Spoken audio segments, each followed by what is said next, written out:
Bugun biz internetlarni portlatib yuborgan Jujutsu Kaisen modulini ko'rib chiqamiz. Mahoraga bilan o'zga sayyoralik Daburo Sukunaning copy-paste jang qildimi? Nega Yuji qarimagan? Mahito qayta tirilib Itadori bilan jang qildimi? Gojo qayta tirilib Itadori bilan ko'rishdimi? Nega biz tanigan sehrgarlardan faqat Yuji tirik qoldi? Bugun shu savollarga javob berishga harakat qilamiz. Hammaga salom. Bugun o'sha mashhur muxlislarning ko'nglidan joy olgan va Mappa studiyasi buning treylerini chiqarishga majbur bo'lgan Jodugarlar jangi modul yoki modul deb atasa ham bo'ladi. Mana shu mangani birgalikda ko'rib chiqamiz. Bu videomiz juda ham uzoq bo'lishi mumkin, shuning uchun yegan oldingizga nimalar qo'yib oling. Agar tayyor bo'lsangiz, biz boshladik.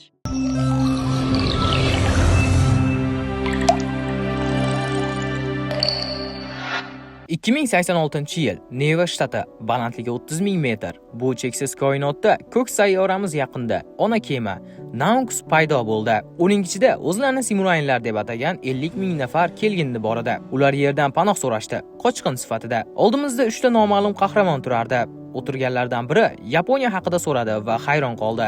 Nega aynan Yaponiyaga kelgindilar bilan diplomatik muzokaralar olib borish vakolati berilgan? Uning ma'lumotlariga ko'ra, eng kuchli davlat Amerika bo'lishi kerak edi. Aynan Amerika Yaponiyaga yerni vakillik qilish huquqini berdi.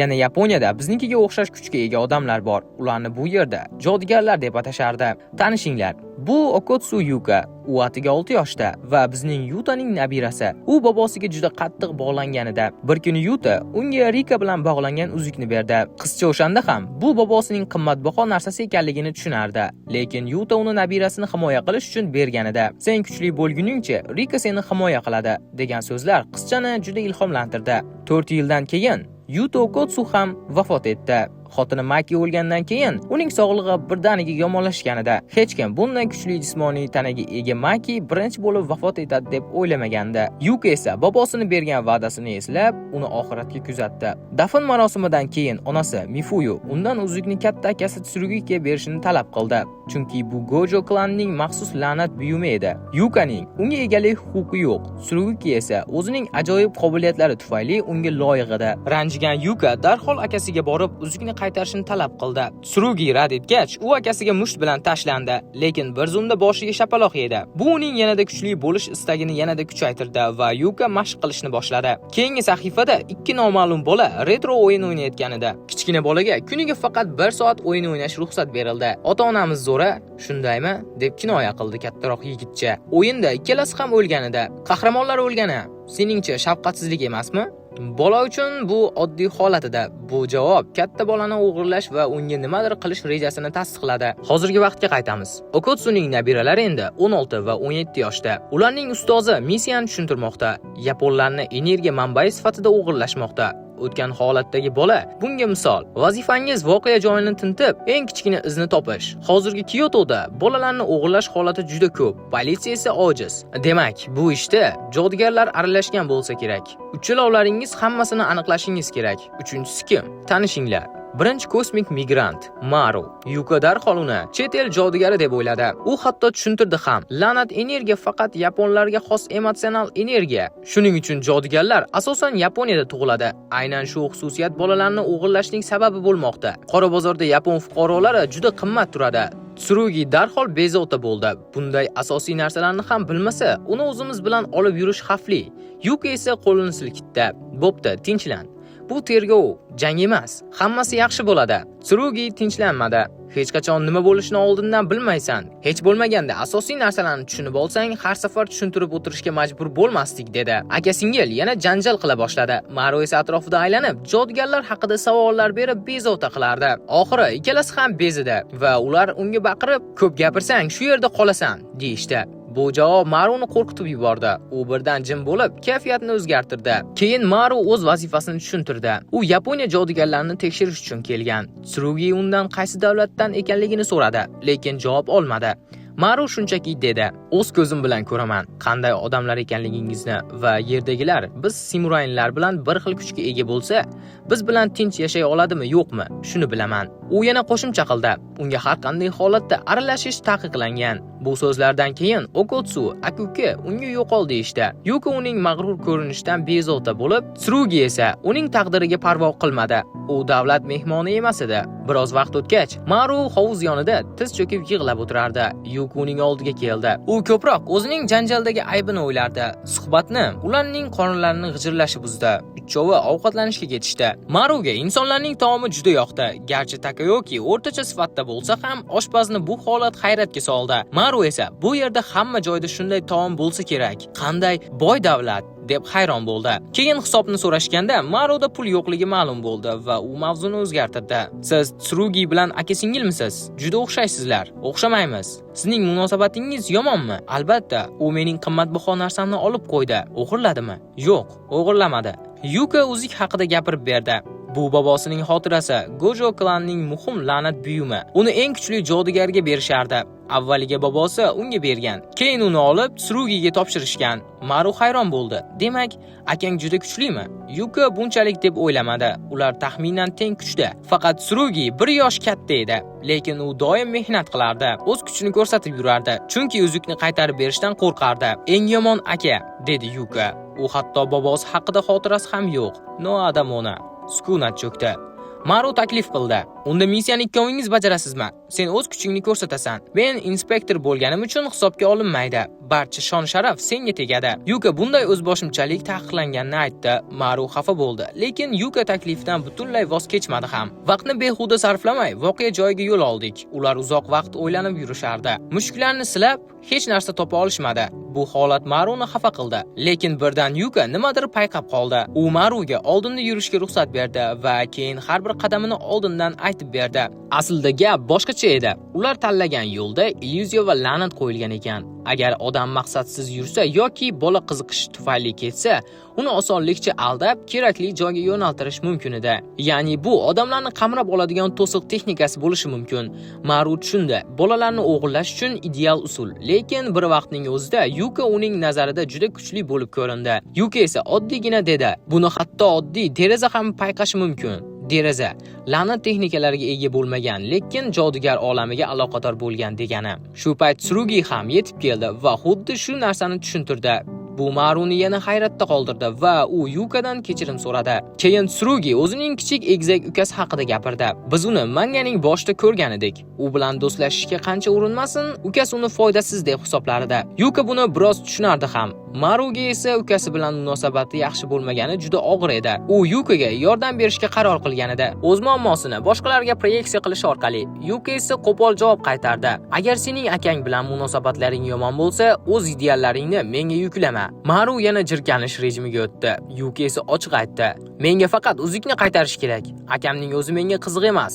Tsurugi izlashni tugatib, hisobot yuborganida, lekin ular yo'lni to'sishi bilan birdan bir bola yugurib chiqdi. U oxirigacha yetib borgach, uni qo'llar ushlab qoldi va g'oyib bo'ldi. Tsurugi darhol tushundi. La'nat to'sig'i ichki teleportatsiyani qo'shib qo'ygan. Bu yuqori daraja, lekin nega ularga tegmadi? Tsurugi qaror qildi. Men bolani orqasidan boraman. Sizlar Usumagiga xabar bering. Yuki qarshi chiqdi, lekin Tsurugi uni kuchliroq ekanligini isbotlash uchun singlisiga borishni taqiqladi. Shu zahoti o'sha qo'llar Maruni ham ushlab teleport qildi. Faqat uning katanasigina qoldi.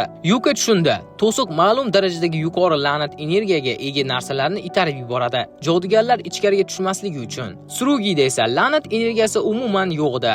Bu samoviy cheklov, xuddi Toji Fushiguro edi. Shuning uchun u faqat la'nat qurollari bilan jang qilardi. Yuka singlisi sifatida darhol Usamiga borishni taklif qildi. Keyin yordam beramiz dedi. Motivatsiyasi 0. Nega uni singlisi kamsitilish kerak edi? Hatto katanasini ham tashlab ketdi, ahmoq. Lekin Maru qattiq turib oldi. Tsurugiga yordam berish kerakligini, bunday qilishga yo'l qo'ymaslik kerakligini aytdi. Yuki esa birinchi marta ko'rayotganini, bu mamlakatda necha kun bo'lganini eslatib, fikrlarini majburlamasligini aytdi. Maru ideal haqida gapirdi.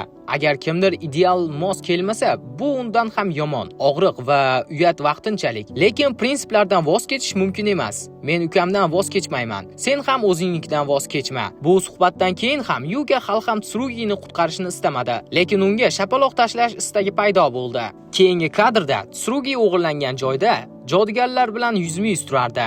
Jodugar Kyoto ko'chalari torga o'xshash ekanligini, bu uning to'siq texnikasi bilan juda mos kelishini maqtardi. Tsurugi uni gapini bo'lib kinoya qildi. Emat, sen kuchli jodugarmisan? Sehrgarlar kollejining burni ostida shunday ish qilyapsanmi? Jodugar kulib javob berdi. O'zingga qara, ikki ahmoqdan qaysi biri ahmoqroq? Keyin u ochiq aytdi. Odam savdosi bilan shug'ullanishni to'xtatish vaqti keldi. Chunki endi yerga kelgindilar kelib qoldi. Tsurugi bu gapdan dovdirab qoldi va yana bir bor sen aniq shizsanmi? dedi. Lekin jodugar jiddiyligini ko'rsatdi. Bu voqea Ryomen Sukun darajasidagi holat deb nom berilganini aytdi. Bu ismni eshitishi bilan Tsurugi baqirib yubordi. O'sha yadro portlashini uyushtirgan monstrmi?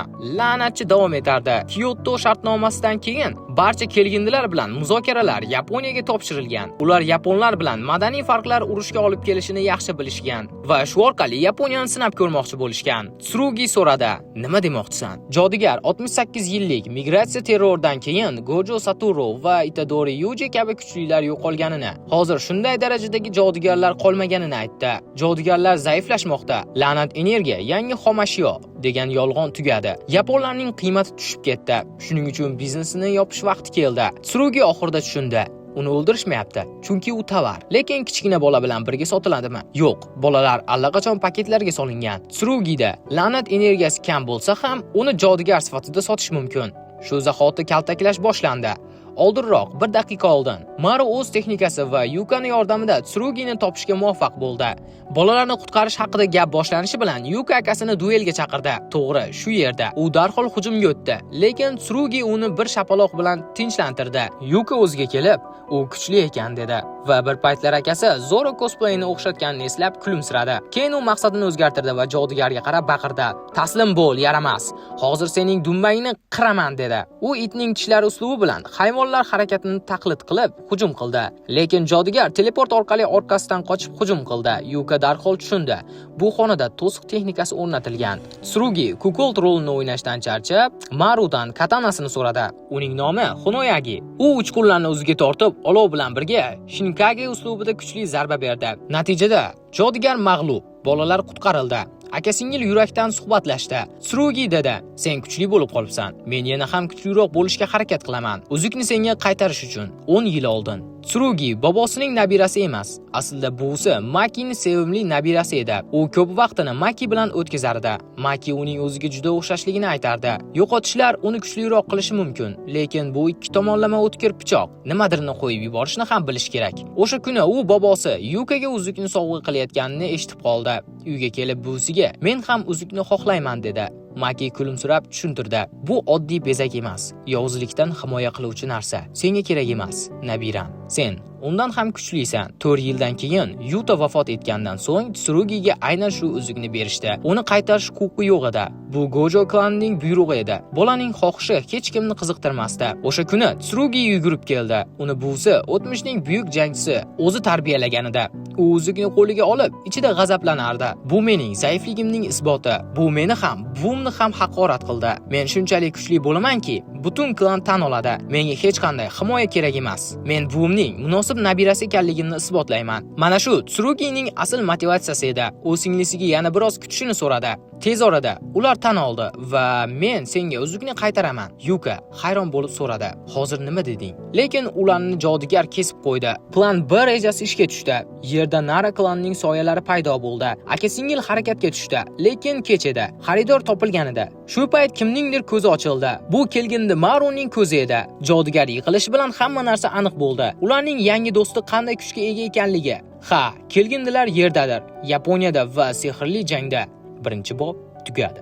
Ikkinchi bob. Usame sensei va yordamchisi Mino Kyotodagi kelajak muzeyida turib, kelgindilar bilan muzokaralar boshlash to'g'ri bo'ladimi, yo'qmi deb bahslashardi. Sog'liqni saqlash vazirligi karantin va xavf-xatarni baholashni o'tkazmaguncha kutish kerak emasmi? Birdan virus chiqib, xuddi 2019-yildek bo'lib qolmasin dedi. Bu koronavirusga ishora. Usame tinchlantirdi. Ularning dini, tili, tarixi, madaniyati hammasi biz uchun sir. Agar biz ularga kasal odamdek qarasak, urush e'lon qilishlari ham mumkin. Mino ham rozi bo'ldi. Hatto gender nomlari haqida ham hech narsa bilmasliklarini aytdi. Shu payt ikkita musofir kirdi: Jabaroma va Cross. Ular Simuruyaning birinchi diplomatik vakili va maxsus agenti edi. Ular yerga iliq kutib olganlari uchun butun Simuriya nomidan minnatdorchilik bildirdi va o'z hurmatlarini bildirishdi. O'z hurmatlarini bildirishni o'zlarining burchi deb hisoblashdi. Usameni eng hayratga solgan narsa ularning yapon tilida juda ravon va chiroyli gapirishi edi. Ular bilan qo'l siqishganda Usame dedi: "Assalomu alaykum.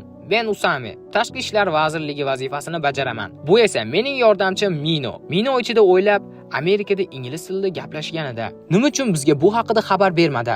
Faqat bizdan texnologiyalar haqida ma'lumot olishga shoshilyaptimi? O'zlari esa hech narsa qilmayapti. Usame fikrini davom ettirdi. Ular buni ataylab qilmoqda. Lekin Yaponiyaning ham hamkorlikdan bosh tortishi aybdir. Asl muammo til to'sig'ini yechish. Ular kerakli ma'lumotlarni darhol yig'a boshladi. Roman so'radi: "Muzokara stolida yana bir vakilimiz bo'lishi mumkin?"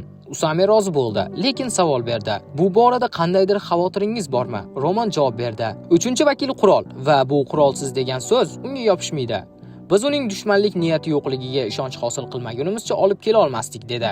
Dami va janoblar, bu Daburo. Suhbatdan keyin Mino hayratdan so'radi: "Men tirikmanmi?" Uchinchi odam Sukunaga teng edi. Agar xohlasa butun mamlakatni yer yuzidan o'chirib tashlash mumkin edi. Ularning o'zi bilan birga kelishi bizning pozitsiyamizni aniq ko'rsatadi. Hozircha sharoit yaxshi.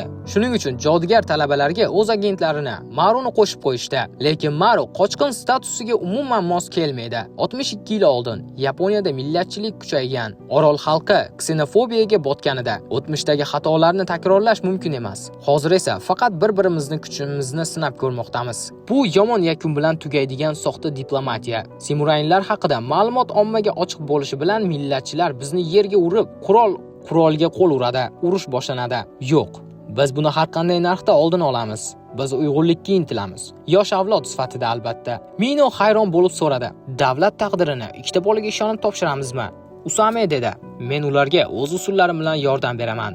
Lekin Xudo biladi. Ayni paytda bolalar ham shu mavzuni muhokama qilishardi." Yuka bunga unchalik ishonmasdi. Tsurugi esa Sukuna ismiga qadar hamma narsani aytib berdi. Singlisi ham xuddi shunday hayratda qoldi. O'sha bobomning peshonasiga chandiq qoldirgan Xudomi? Odam savdosi milliardlab yenlik daromad keltirgan. Lekin kelgindilar kelish bilan jodugar biznesini yopishga qaror qilgan. Agar bunday odamlardan qochayotgan bo'lsa, demak hammasi rost. Yana u Daburoning uchta ko'zini ham ko'rganda, Yuka hali ham inkor qilishga urinardi. Hamma jodugarlar g'alati ko'rinishga ega bo'ladi. Uni masxara qilishdi.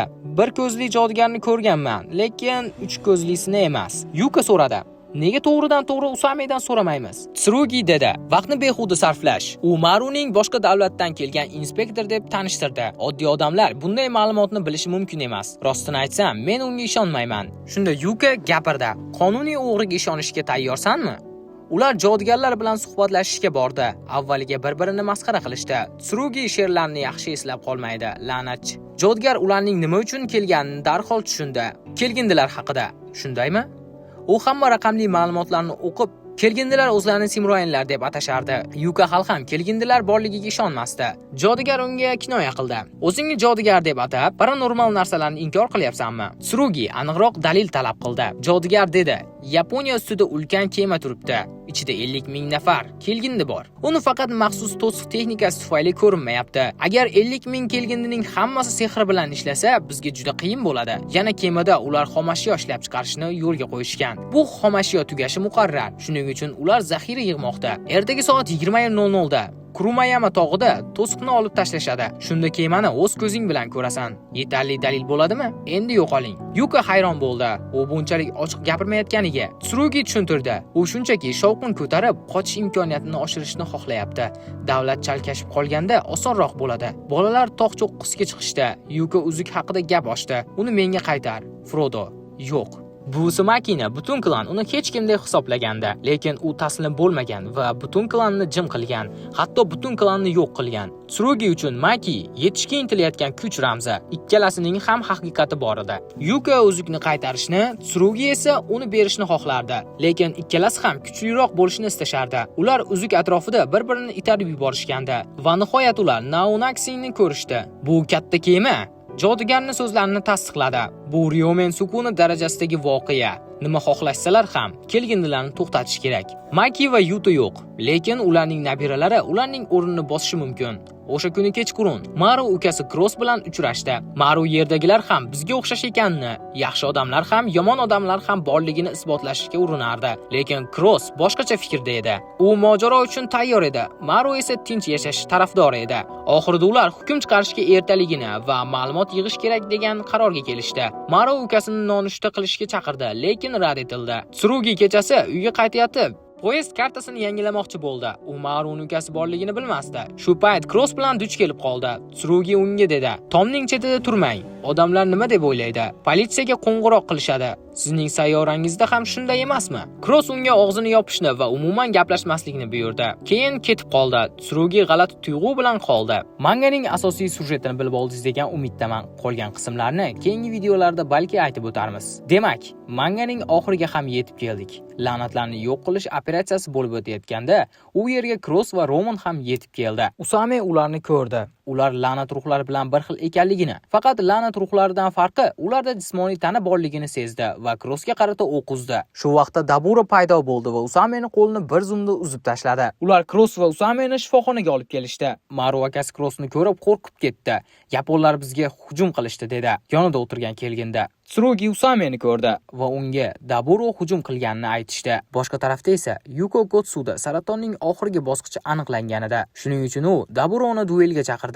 Shu yo'l bilan kelgindilar samuraylarni yerdan ketkiza olishardi. "Mana shu ishni qilsam, hayotimni behuda sarflamagan bo'laman", deb Yuko o'zini ishontirardi. Maru va Tsurugi bir-birlari bilan jang qilmoqchi bo'lardi. Maru o'z xalqini himoya qilmoqchi, Tsurugi esa singlisini joniga qasd qilishini to'xtatmoqchi edi. Ular shu vaqtda bir-birini tushunmadi va jangga kirishdi.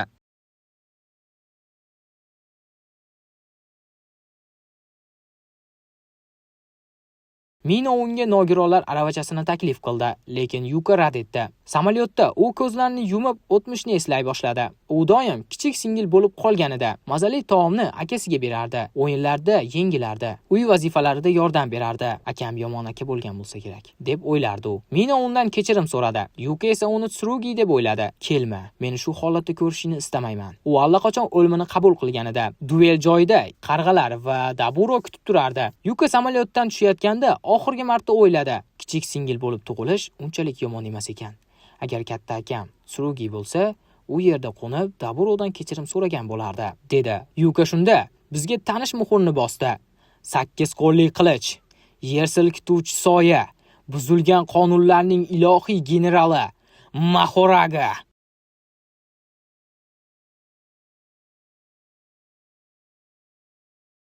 Daburo darhol havoga ko'tarilib, ulkan yorug'lik nurlarini otdi. Har bir nur og'irlikka ega edi. Mahoraga bir zumda parchalandi, lekin uning g'ildiragi bir marta aylandi va u darhol qayta tiklandi. Bu birinchi marta boshqa sayyoralik texnikaga qarshi moslashish jarayoni boshlanganini anglatardi. Mahoraga va Daburo o'rtasidagi jang juda qizg'in edi. Daburo o'zining yorug'lik texnikasini aylantirib, qora rangdagi og'ir energiyaga aylantirdi va beton bilan birlashtirib kuchli hujumlar qila boshladi. Mahoraga har safar katta zarar ko'rib, g'ildirakni aylantirar va Daburoning texnikasiga moslashib borardi. Oxirida Daburo texnikasini butunlay bekor qildi. U tushundi. Bu uning hayotidagi birinchi haqiqiy jang edi. U o'z chegarasini buzib, faqat qo'l jangi bilan hujum qildi. Uning tezligi shu qadar oshdiki, havo qalinlashib, tanasi yonayotgandek bo'ldi. Dabura Mahoragaga shunday kuchli zarba berdiki, butun hudud larzaga keldi.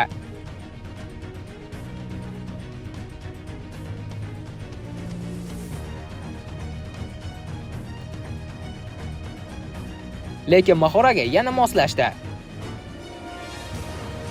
Shu paytda boshqa tomonda Tsurugi va Maru o'rtasida jang ham avjida edi. Tsurugi Rika bilan birlashib juda kuchli holatga keldi. Ular Maruni bir necha marta yerga urishdi. Maru esa butun olamni teskari aylantirib, beton va boshqa narsalarni qurol qilib ishlatardi. Oxirida Tsurugi uzukdagi Rikani to'liq faollashtirdi. Rika bilan simbiozda bo'lgan Tsurugi Maruni qattiq bosib ketdi. Maru esa oxirida jiddiy bo'lib, butun kuchini ishlatdi. Lekin Tsurugi oxirgi zarba berish arafasida to'xtab qoldi. U his qildi, bu yo'l noto'g'ri. U qilichini tashlab qo'ydi. Maru hayron bo'lib so'radi: "Yuki uchun kurashayotganing qani?" Tsurugi javob bera olmadi. Rika bu safar butunlay yo'q bo'lib ketdi. Tsurugi og'ir yaralangan holda yiqildi. Ayni shu paytda birdan butun hududga qonli nayzalar yog'ila boshladi. Simurinlar bir zumda bo'ysundirildi. Shu vaqtda Itadori Yuji paydo bo'ldi. U bir qo'li bilan hamma narsani nazorat qilayotgandek ko'rinardi. Uning aurasi oddiy ko'z bilan ham ko'rinadigan darajada kuchli edi. U Maruni ko'rib, birga maxsus joyga butun insoniyatni poklash hududiga ketishdi. U yerda ular Mahito bilan uchrashdi. Maru va Yuji birgalikda garmoniya ritualini boshlashdi. Chunki garmoniya ritualini o'tkazish uchun Mahitoning kuchi asosiy kalit vazifasini o'tardi. Bu ritual butun dunyodagi la'nat energiyasini keskin kamaytirishi va odamlarning ruhini o'zgartirishi kerak edi. Ritual muvaffaqiyatli yakunlandi. Natijada butun dunyoda la'nat ruhlari keskin kamaydi. Yukaning saratoni butunlay yo'qoldi. Tsurugi va Maru Yukani ko'rishga yugurishdi. Daburo esa o'z sayyorasiga qaytib, Desquente vohasining yangi rahbari bo'ldi. U siyosatni yaxshi bilmasligini aytib, rahbarlikdan voz kechdi, lekin haqiqiy jangchi sifatida qoldi. Maru va Cross oxirgi suhbatlarni o'tkazib, qolgan koreyalar taqdirini hal qilishdi va oxirida Itadori Yuji yana yolg'iz yurib, eski do'sti Pandani uchratdi. Endi sizlarga boshdan qisqa qilib tahlil qilib bersam. Samuraylar, ya'ni kelgindilar yerga qochqin sifatida kelishadi. Odamlar bilan qisman hamkorlik qilmoqchi bo'ladi, lekin ularda o'zlariga o'xshash kuch bo'lgani uchun muzokara yechim deb o'ylashadi. Lekin odamlar, ya'ni Usame qilgan xato sabab jang boshlanadi. Daburo va Mahoraga jangida kim g'olib bo'ldi deb o'ylaysiz? Bu jangda Daburoda ancha ustunlik bor edi. Shu sababdan u g'olib deyish mumkin, lekin rasman emas. Chunki Maru Mahoragani teleport qildi, Yukani saqlab qolish uchun, ya'ni jang tugamadi. Yana bir savol tug'iladi. Maru va Yuji Mahito bilan qanday uchrashdi? Avval Maru va Yuji poklanish joyiga borishdi va u yerda boshqa la'natlar orasidan Mahitoni topishdi. Mahito Yujini ko'rgandan keyin hududni kengaytirdi va Yuji va Maruni Shibuyaga teleport qildi. Mahito Shibuyaga ularni olib o'tgach va hujumni boshlagach, Yuji qo'llarini cho'ntagidan chiqarmagan holatda kesish texnikasini ishlatadi. U butun Shibuyani bir necha qismga bo'lib tashlaydi. Mahitoning tanasi bir zumda parchalanib ketadi. Bu texnika Sukunaning kesish texnikasidir. Hikoyada aytilishicha, Yuji Sukunadan bu texnikani o'zlashtirgan yoki meros qilib olgan. Yuji bu texnikani juda yuqori darajada ishlatadi. U nafaqat oddiy kesish, balki butun hududni bir vaqtning o'zida kesib tashlay oladigan darajada kuchli qo'llaydi. Bu uning Sukunaning kuchini qanchalik yaxshi o'zlashtirganini ko'rsatadi. Bu sahna hikoyadagi eng kuchli voqealardan biri hisoblanadi. Qo'llarini cho'ntagida ushlab turgan holatda Mahitoni bir harakat bilan mag'lub qildi. Yana bir savol: nega Yuji shuncha yil o'tgan bo'lsa ham qarimadi? Bu hikoyada Itadori Yuji umuman qarimagan. Bu uning uchun katta ruhiy og'riq manbaidir. Hikoyada berilgan sabab Yuji Sukunaning kuchini o'zida saqlab qolgani sababli qarimaydi. Sukunaning barmoqlarini yegandan keyin uning tanasi va ruhi oddiy odamlardan butunlay farqli holatga kelgan. Natijada u biologik jihatdan qarimaydi. Vaqt uning uchun deyarli to'xtab qolgan. U 70 yildan ortiq vaqt davomida deyarli o'zgarmagan holatda yashab kelgan. Bu narsa uni juda qiynaydi, chunki yaqinlari Nobara, Megumi, Gojo va boshqalar qarib o'lib ketishdi. U esa o'sha yoshda qolib ketdi. Bobosining vasiyati do'stlar davrasida o'lish uning uchun amalga oshmay qolgan. Chunki u o'zi o'lmaydi. Hikoyada bu holat Yujini yolg'izlik va gunohkorlik hissi bilan qiynashli ko'rsatilgan. U shuning uchun uzoq vaqt davomida odamlardan uzoqlashib, yashirinib yurgan. Gojo Sukuna bilan jangda o'lganmi va modul voqeasida yoki undan keyin yosh holatda, ya'ni qayta tug'ilganmi? Afsuski yo'q. Asl Jujutsu Kaisen mangasida Gojo Satoru Sukuna bilan Shinjuku jangida mag'lub bo'lib o'lganida, o'zi mag'lub bo'lmagan, ancha-muncha yengib qo'ygan. Lekin ushbu modulda ham Gojo o'lgan deb qabul qilinadi. U 68 yil oldin Ryomen Sukuna bilan bo'lgan katta urushda vafot etgan. Ushbu modulda yosh Gojo qayta tug'ilmagan. Hikoyada Gojo haqida quyidagilar aytilgan xolos. U o'lgan. Uning nabiralari Tsurugi va Yuka bor. Ba'zi voqealarda Gojo haqida gap ketadi, lekin u o'zi tirik emas va qayta tug'ilmagan. Ba'zida Gojo klanining merosxo'rlari haqida gapiriladi, lekin Gojo Satoruning o'zi qayta jonlanmagan yoki yosh holatda paydo bo'lmagan. Bu modulda Gojo tirik emas deb asoslangan, chunki Gojo va Yuta o'limidan keyin jodugarlar zaiflashgan deb hisoblanadi. Yana qaysi mangalarni ko'rishni xohlaysiz? Izohlarda yozib qoldiring va bizga obuna bo'lishni albatta unutmang.